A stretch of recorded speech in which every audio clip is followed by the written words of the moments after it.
1,00,000 మంది శివభక్తులతో కలిసి మహారుద్రాక్ష పూజలో పాల్గొనండి. వెంటనే కాల్ చేసి మీ పేరును నమోదు చేసుకోండి. నా పేరు రోహిత్. నా వయసు 14 సంవత్సరాలు. అమ్మా నాన్న ఎప్పుడూ గొడవ పడుతూనే ఉంటారు. వాళ్ళు గొడవ పడినప్పుడల్లా నాకు చాలా భయంగా ఉంది. నేను ఏడుస్తున్నా కూడా నన్ను పట్టించుకోరు. వాళ్ళ గొడవలు, వాళ్ళ ఈగోనే ముఖ్యం. కొన్నిసార్లు చనిపోవాలని కూడా ఆలోచన వస్తూ ఉంటుంది. చాలా భారం అనిపించింది చదివినప్పుడు. అంటే ఎంత వరకు గొడవ పడచ్చు, అది మన పిల్లల మైండ్లో ఎంత వరకు ఇంపాక్ట్ పడుతుంది. ఎమోషనల్ అబ్యూజ్, బ్యాడ్ లాంగ్వేజ్ ఇలాంటివన్నీ యూజ్ చేసినప్పుడు అది పిల్లల మనసు మీద చాలా ఇంపాక్ట్ పడుతుంది. నమస్తే, వెల్కమ్ టు సుమన్ టీవీ. నేను పద్మిని. ప్రస్తుతంతో పాటు విద్యారణ్య కౌన్సిలింగ్ సెంటర్ నుంచి సైకాలజిస్ట్ అర్చన నండూరి గారు ఉన్నారు. మాట్లాడదాం. మేడం నమస్తే. మేడం నమస్తే అండి. సైకాలజీని అర్థం చేసుకోవటం, ఉన్నటువంటి సైకలాజికల్ గా ఇబ్బంది పడుతున్నటువంటి విషయాలని అడ్రస్ చేయటం అనేది నిజంగా ఈ రోజుల్లో కత్తి మీద సాములాగా ఉంది అని అంటే మీరు దాన్ని ఏకీభవిస్తారా? Will you agree with me? కొంతవరకు చెప్పొచ్చు, నాట్ 100% అండి. కానీ మెంటల్ హెల్ప్ సీక్ చేయడం మాత్రం స్టిగ్మా అనేది నేను అది 100% ఏకీభవిస్తాను. సఫర్ అవుతున్నారు అంటే ఇప్పుడు ఫిజికల్ హెల్త్ కొంచెం తగ్గొచ్చినా, కొంచెం తలనొప్పి వచ్చినా, ఏదొచ్చినా MRIల దాకా వెళ్ళిపోతున్నారు. అది కూడా ఉంది. ప్రతి డాక్టర్ దగ్గరికి వెళ్ళిపోతున్నారు. కానీ ఎమోషనల్ గా ఎంత బాధపడుతున్నా, ఎంత నలిగిపోతున్నా, ఒక్క మెంటల్ హెల్త్ ప్రొఫెషనల్ దగ్గరికి వెళ్ళడానికి మాత్రం చాలా ఆలోచిస్తారు. ఎందుకు అని అంటే వీళ్ళు మెంటలా, మాకేమైనా అంటే స్క్రూ లూజ్ అయిందా అన్న థాట్ ప్రాసెస్ వస్తుంది. ఇది కామెడీగా అనిపించినా మీ దగ్గరికి వెళ్ళడానికి మాత్రం డెఫినెట్ గా ఇష్టపడరు. But that is definitely wrong. ఎందుకంటే మెంటల్ హెల్త్ అన్నిటికంటే మేజర్ రోల్ ని ప్లే, అన్నిటికీ రూట్ కాజ్ అది. డెఫినెట్. పిల్లలు కూడా చాలా సఫర్ అవుతూ ఉన్నారు. ఇవాళ రేపు ఉన్నటువంటి ఈ లైఫ్ స్టైల్ ఇష్యూస్ రీత్యా తల్లిదండ్రులు ఎంతవరకు పిల్లల మీద కాన్సన్ట్రేట్ చేస్తున్నారు అని అంటే అది ప్రశ్నార్థకమే. ఇద్దరు వర్కింగ్ అవ్వటం, ఆ బేబీస్ ని ఎట్లా మరి ఎలా ఈదర్ వాళ్ళు కేర్ సెంటర్స్ లో ఉంటున్నారు, లేదంటే నానీస్ ని పెట్టుకుంటున్నారు. మదర్ అండ్ ఫాదర్ కి చాలా ఎంతో కొంత పేరెంట్స్ తో దూరం వచ్చేసింది పిల్లలకి అని చెప్పి మనం అనుకోవచ్చేమో అనిపిస్తుంది. ఒక చిన్న బాబు మనకి అంటే 14 years రోహిత్ మనకు ఒక లెటర్ రాశాడండి. ఒకసారి చదివి వినిపిస్తాను. షూర్. నాకైతే మనసుకు చాలా భారం అనిపించింది చదివినప్పుడు. ఫస్ట్ ఒకసారి చదువుదాము. ఇటువంటి ప్రాబ్లం చాలా మంది పిల్లలు ఫేస్ చేస్తున్నారు. దీన్ని ఎలా అడ్రస్ చేయాలో మీరు చెప్పాలి. షూర్. నా పేరు రోహిత్. నా వయసు 14 సంవత్సరాలు. నేను ఈ వయసులో చదువుపై దృష్టి పెట్టాలి, కానీ సహాయం కోసం మీ దగ్గరికి వస్తానని ఎప్పుడూ అనుకోలేదు. మా అమ్మా నాన్న ఎప్పుడూ గొడవ పడుతూనే ఉంటారు. వాళ్ళు గొడవ పడినప్పుడల్లా నాకు చాలా భయంగా ఉంటుంది. ఇంట్లో వస్తువులు కూడా పగలగొడతారు. నేను ఏడుస్తున్నా కూడా నన్ను పట్టించుకోరు. వాళ్ళ గొడవలు, వాళ్ళ ఈగోనే ముఖ్యం. ఈ అమ్మమ్మ లేదా నానమ్మ ఇంటికి వచ్చినప్పుడు మాత్రమే నాకు కొంచెం ప్రశాంతంగా ఉంటుంది. కొన్నిసార్లు చనిపోవాలని కూడా ఆలోచన వస్తూ ఉంటుంది. చదువుల్లో చాలా వెనకబడుతున్నాను. ఏం చదివినా గుర్తుండటం లేదు. ఈ లేఖ కూడా మా నాన్నమ్మ సహాయంతో పంపిస్తున్నాను. రోహిత్. నిజంగా చాలా కష్టంగా అనిపించింది ఇది చదువుతూ ఉంటే. చిన్న పిల్లవాడు. What is your answer? First of all నేను ఆ నానమ్మని అప్రిషియేట్ చేస్తాను. ఆ అబ్బాయిని పుష్ చేసి కనీసం లేఖ ద్వారా అన్న ఒక ప్రొఫెషనల్ హెల్ప్ సీక్ చేయించి చెప్పండి. ఎందుకు అంటే ఇలాంటి పిల్లలు చాలా మంది ఉన్నారు. ఎందుకంటే ఫస్ట్ ఆఫ్ ఆల్ ఒక పర్సనాలిటీ గ్రో అయ్యేటప్పుడు ఆ టీనేజ్ అనేది చాలా క్రూషియల్ ఏజ్. ఇంకా చిన్నప్పుడు గ్రో అవుతున్నప్పుడు కొన్ని మర్చిపోవచ్చు, కానీ ఇంకా తెలుస్తున్నప్పుడు ఫ్యామిలీ ఇంపాక్ట్ చాలా పడుతుంది వాళ్ళ నర్చరింగ్ మీద.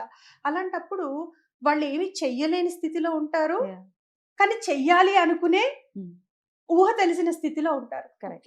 సో అలాంటప్పుడు క్రాస్ రోడ్ లో ఉంటారని అనుకోవచ్చు. వాళ్ళ కరెక్ట్ గ్రోత్ అంటే ఎడ్యుకేషన్ మీద ఫోకస్ పెట్టాలి, కానీ మెంటల్ గా థాట్స్ అన్ని వాళ్ళని డిస్టర్బ్ చేస్తూ ఉంటాయి. సో ఫోకస్ కుదరదు. కానీ స్కూల్లో ఎవరికి వెళ్ళి చెప్పుకోలేరు. ఎందుకంటే చెప్పుకుంటే సొంత ఫ్యామిలీ గురించి బయట చెప్పుకోవడం చీప్ గా అయిపోతుంది. సో అది వాళ్ళు చెప్పుకోలేరు. సో తల్లి తండ్రి ఇలాంటి పరిస్థితుల్లో అసలు ఫస్ట్ మీరు, అందుకనే డిస్ఫంక్షనల్ ఫ్యామిలీ అంటే ఎక్కడైతే ఫ్యామిలీలో అది సింగిల్ పేరెంట్ అవ్వచ్చు, కొట్టుకునే పేరెంట్స్ అవ్వచ్చు, అబ్యూజివ్ పేరెంట్స్ అవ్వచ్చు, అది పిల్లల మీద డైరెక్ట్లీ ఆర్ ఇండైరెక్ట్లీ 100% ఇంపాక్ట్ పడుతుంది. సో నేను ఫస్ట్ ఈ అబ్బాయికి చెప్పేది ఏంటి అంటే, ఇక్కడ మనము ఈ అబ్బాయికి behavioural therapy, parental training 2 needed. వాళ్ళకి ఈ అబ్బాయికి కూడా 100%. ఎందుకంటే అసలు ఈ అబ్బాయి ఫస్ట్ ఆ ఇంపాక్ట్ పడకుండా ఎలా తనను ప్రొటెక్ట్ చేసుకోవాలో we have to train him. And parents కి ఒక అవేర్నెస్ ఉండాలి. ఎందుకంటే వాళ్ళు ఏ బ్యాక్గ్రౌండ్ ఇక్కడ మనకి స్పెసిఫికేషన్ లేదు. సో చదువుకున్న వాళ్ళైతే కొంతన్న అవగాహన ఉండాలి. మన ఇంపాక్ట్ పిల్లల మీద ఎంత పడుతుంది. సో వాళ్ళలో ట్రస్ట్ ఇష్యూస్ ఉంటాయి, అటాచ్మెంటల్ ఇష్యూస్ ఉంటాయి, insecurity insecurity definitely yes. Okay. So future లో వాళ్ళకి అసలు పెళ్లి మీద కాన్ఫిడెన్స్ పోతుంది. కరెక్ట్. ఇంకెవరి మీద నమ్మకాలు ఉండవు, రిలేషన్షిప్స్ మీద నమ్మకాలు ఉండవు. సో ఇవన్నిటిని అంటే వాళ్ళ రూట్స్ మీద కొట్టేస్తున్నారు వీళ్ళు, బిలీఫ్ సిస్టమ్స్ మీద. అసలు పేరెంట్స్ ఎలా ఉండాలి మేడం అంటే ఆ యాంగర్ ఇప్పుడు టెంపర్మెంట్ ఇష్యూస్ అనేది డెఫినెట్ గా ఉన్నాయి. ఏ ఇద్దరిని చూసుకున్నా కూడా పిల్లల ముందు గొడవ పడ్డం అనేది చాలా కామన్ గానే, ఇదేమి కొత్త కూడా కాదు, ఇది వరకు రోజుల్లో కూడా ఉండేది. మరి పిల్లల ముందు గొడవ పడటం అనేది ఎంతవరకు కరెక్ట్ అసలు? Boundaries are more important. అంటే ఎంత వరకు గొడవ పడచ్చు, అది మన పిల్లల మైండ్ లో ఎంత వరకు ఇంపాక్ట్ పడుతుంది.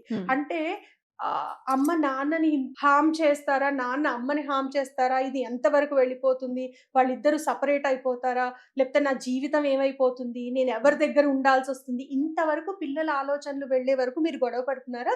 లేకపోతే జస్ట్ ఏదో ఉప్పు తక్కువైందనో, కారం తక్కువైందనో, లేకపోతే నువ్వు ఎందుకు ఈ డెసిషన్ తీసుకున్నావనో, మళ్ళీ రేపు పొద్దున్న లేచి చక్కగా ఇద్దరు కలిసిపోయి మళ్ళీ పిల్లలతో సరిగ్గా ఉండేటట్టు గొడవ పడుతున్నారా? సో టెంపరరీ ఇష్యూస్ ఏ ఫ్యామిలీలో అన్నా ఉంటాయి. కానీ అలా కాకుండా మీరు physical abuse, emotional abuse, bad language ఇలాంటివన్నీ యూజ్ చేసినప్పుడు అంటే మ్యూచువల్ రెస్పెక్ట్ ఉండదు ఆ రిలేషన్షిప్ లో. సో అది పిల్లల మనసు మీద చాలా ఇంపాక్ట్ పడుతుంది. సో పేరెంట్స్ ఎప్పుడు అలర్ట్ గా ఉండాలి. మీరు కొట్టుకోదలుచుకుంటే పర్సనల్ రూమ్ లోకి వెళ్ళి కొట్టుకోండి, పిల్లల ముందు వినకూడదు. అబ్సల్యూట్లీ. ఎందుకంటే మీరు ఇంత కష్టపడేది ఎవరి కోసము? వాళ్ళ లైఫ్ కోసము. వాళ్ళ లైఫ్ ని మీరు రూట్స్ నుంచి తీసేస్తున్నారు, కట్ చేసేస్తున్నారు. అది మళ్ళీ మీరు ఎన్ని కోట్లు పోసినా కూడా నేను చెప్తున్నాను, మళ్ళీ ఫిజికల్ డ్యామేజ్, మీరు ఒక క్రీమ్ రాసినా ఒక టాబ్లెట్ వేసినా హీల్ అవుతుంది. కానీ ఎమోషనల్ డ్యామేజ్ ఏదైతే ఉందో దాన్ని ట్రీట్ చేయాలి అంటే అది మనీ తోటో ఒక టాబ్లెట్ తోటో ఇన్స్టెంట్ గా జరగదు. ఎందుకంటే అది రూట్స్ లెవెల్లో, సబ్ కాన్షియస్ లెవెల్లో జరుగుతుంది. దాన్ని మనం రీప్రోగ్రామ్ చేయాలంటే టేక్స్ టైం.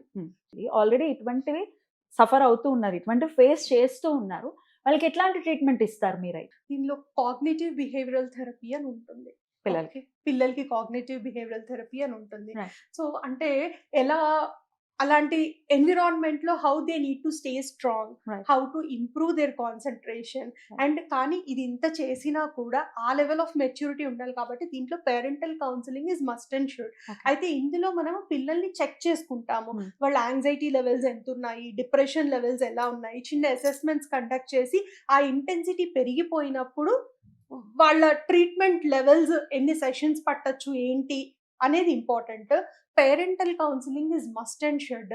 ఒకవేళ నిజంగా అబ్యూజివ్ లెవెల్ ఆఫ్ పేరెంటల్ మధ్యలో చాలా కాన్ఫ్లిక్ట్స్, టాక్సిక్ రిలేషన్షిప్ ఎక్కువ ఉన్నప్పుడు ఇలాంటి పిల్లల్ని అబ్బాయి చెప్పినట్టు అమ్మమ్మ తాతయ్య ఉన్నప్పుడు కొంచెం బెటర్ గా ఉన్నాను, అట్లీస్ట్ వాళ్ళ షాడోలో కొంచెం ఉంచడం అనేది బెటర్ గా హెల్ప్ అవుతుంది. ఇటువంటి వీడియోస్ చూసినప్పుడు డెఫినెట్ గా ఎవరైనా మదర్స్ గానీ ఫాదర్స్ గానీ, ఎస్ మేము కూడా ఇట్లానే చేసాం కదా, మా పిల్లల ముందు మేము ఇలాగే కొట్టుకుంటూ దెబ్బలాడుకుంటూ గట్టిగా అరుచుకుంటూ బ్యాడ్ లాంగ్వేజ్ ని యూజ్ చేస్తూ ఇట్లా దెబ్బలాడుకున్నాం కదా, మరి మా పిల్లల మీద ఈ ఇంపాక్ట్ ఏమైనా పడిందా, మేము ఎలా తెలుసుకోవాలి? ఇప్పుడు ఈ అబ్బాయి అంటే లేఖ రాశాడు, అందరు పిల్లలు అలా ఎక్స్ప్రెస్ చేయలేకపోవచ్చు కదా, వాళ్ళు నిజంగానే if they are going through that stress or anxiety ఇటువంటివన్నీ మైండ్ లో ఉన్నాయా లేదా అనేది, మా పిల్లల్లో ఉందా లేదా అనేది ఎలా తెలుసుకోవాలి మేము?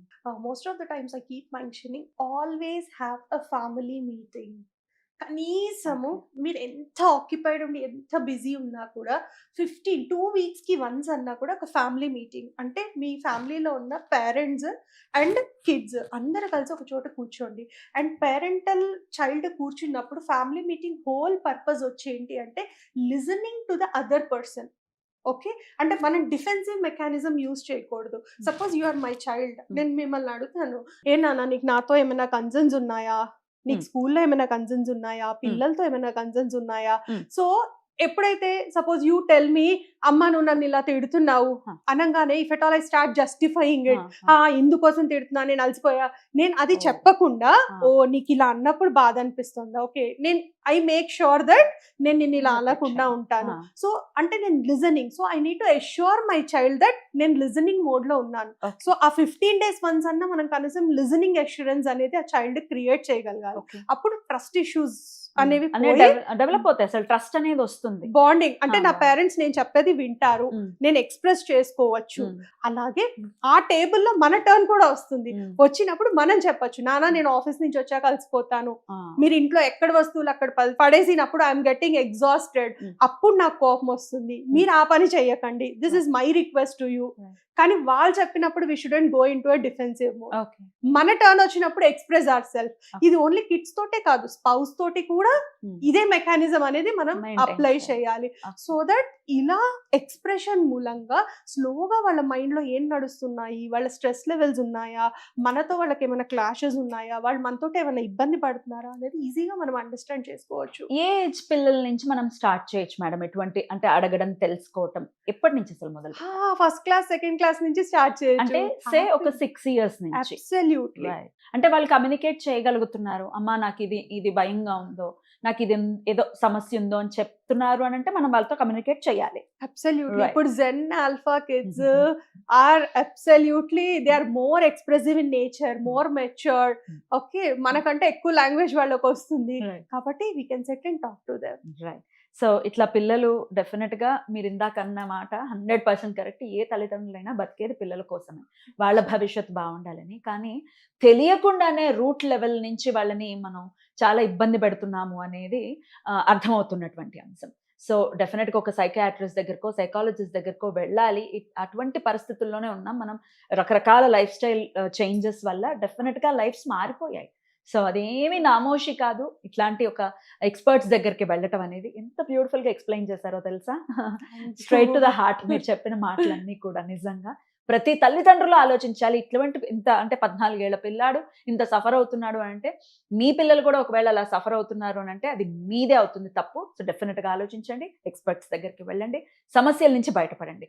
చాలా అద్భుతంగా మాకు వివరించారు madam. Thank you so very much. నమస్తే.